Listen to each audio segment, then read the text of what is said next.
Hello guys, welcome to C language tutorial series. Guys, आज के इस लेक्चर के इनसाइट हम सी में फर्स्ट प्रोग्राम बनाकर देखेंगे। साथ ही साथ उस प्रोग्राम में जितनी भी स्टेटमेंट्स है उनको स्टेप बाय स्टेप हम समझेंगे। जब आप सारी स्टेटमेंट को समझ लेते हैं तो प्रोग्रामिंग आपकी बेटर हो जाती है। जो फर्स्ट प्रोग्राम है वो सी में आपकी नींव को मजबूत करता है। जब आप सी का फर्स्ट प्रोग्राम अच्छे से समझ जाते हैं तो प्रोग्रामिंग आसान लगने लग जाती है। जब फर्स्ट प्रोग्राम ही आपका अच्छे से क्लियर नहीं होता है तो फिर प्रोग्रामिंग टफ लगने लग जाती है। तो सबसे बड़ा रीजन ये रहता है कि प्रोग्राम तो आप देखकर बना लेते हैं, कंपाइल और रन भी कर पाते हैं, लेकिन समझते नहीं है, इस वजह से प्रोग्रामिंग आपको टफ लगती है। तो यहाँ पर जो प्रोग्राम मैं बनाकर आपको समझा रहा हूँ, लास्ट मोमेंट तक आप समझते हैं तो डेफिनेटली बहुत अच्छे से आप सी में प्रोग्रामिंग कर पाएंगे। तो सबसे पहले मैं यहाँ पर प्रोग्राम बना रहा हूँ। इस प्रोग्राम के इनसाइड में हेलो कोडेश प्रिंट करवा के आपको बताऊंगा। तो सबसे पहले क्या करते हैं, जब आप प्रोग्राम बनाते हैं तो सबसे पहले आपको ये स्टेटमेंट लिखना होता है, हैज इंक्लूड stdio.h। इस पूरे स्टेटमेंट का मतलब मैं आपको बताऊंगा कि यहां पर इस स्टेटमेंट का यूज क्यों किया गया है। इसके बाद हम यहां पर जो मेन फंक्शन होता है उसको डिफाइन करते हैं इस तरीके से, और यहां पर हम रिटर्न करवाते हैं जीरो को। अब इससे हम यहां पर क्यों यूज कर रहे हैं, यहां पर हमने रिटर्न जीरो क्यों लिखा है, इसका मतलब भी मैं आपको बताऊंगा। अब हमें क्या करना है, हमें प्रिंट करवाना है। तो प्रिंट करवाने के लिए हम प्रिंटफ फंक्शन यूज करते हैं। क्या प्रिंट करवाना है, जैसा कि मैंने आपको बताया कि हमें यहाँ पर हेलो कोडेश प्रिंट करवाना है। तो डबल कोड के इनसाइड हम लिखेंगे यहाँ पर हेलो कोडेश, इस तरीके से।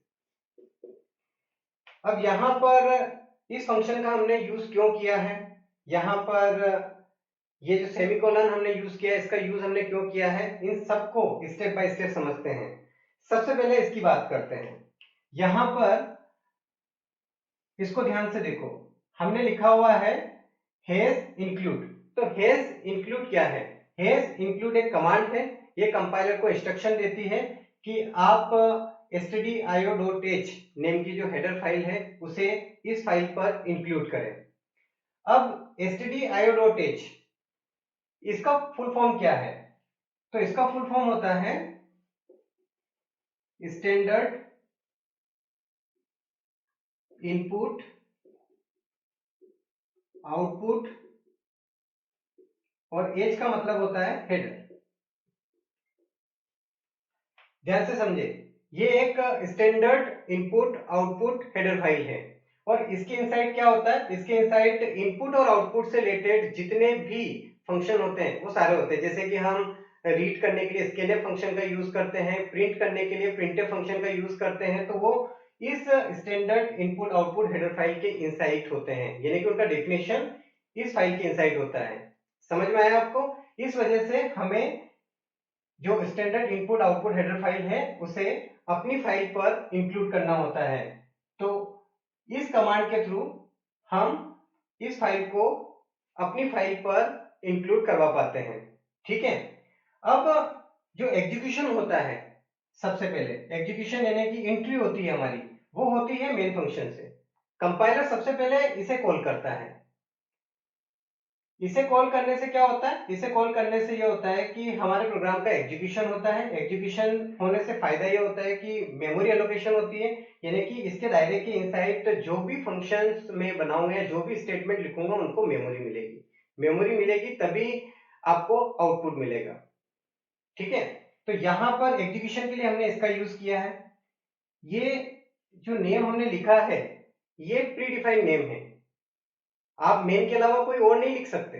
यहां पर आपने इंट लिखा है, ये इसका रिटर्न टाइप है। फंक्शन जो होता है उसका कोई ना कोई रिटर्न टाइप होता है। तो यहां पर इंट लिखा हुआ है, इसका मतलब ये है कि आपको इंटीजर टाइप की कोई ना कोई वैल्यू रिटर्न करना है। आप कोई भी वैल्यू रिटर्न कर सकते हैं, लेकिन आपको यहाँ पर जीरो रिटर्न करना है। क्यों? क्योंकि केवल एग्जीक्यूशन करवाना हमारा मकसद है, इससे हमें और कोई आउटपुट नहीं लेना है। यहाँ पर जीरो रिटर्न करवाने का भी एक मतलब होता है। जीरो रिटर्न करवाने का मतलब होता है कि जीरो का मतलब यहाँ पर एग्जिट है। यहां से 0 रिटर्न होता है, तो ये किसको मिलेगा? जो कॉल करेगा उसको मिलेगा। कॉल कौन कर रहा है? कंपाइलर कॉल कर रहा है, तो कंपाइलर को क्या मिलता है? 0 मिलता है।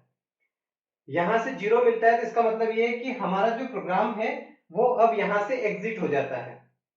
अब यहां पर हमने ये जो प्रिंटफ फंक्शन लिखा है, ये क्यों लिखा है? एक्चुअल में ये लाइब्रेरी फंक्शन है, यहां से हमने फंक्शन को कॉल किया है। हमने क्या किया है?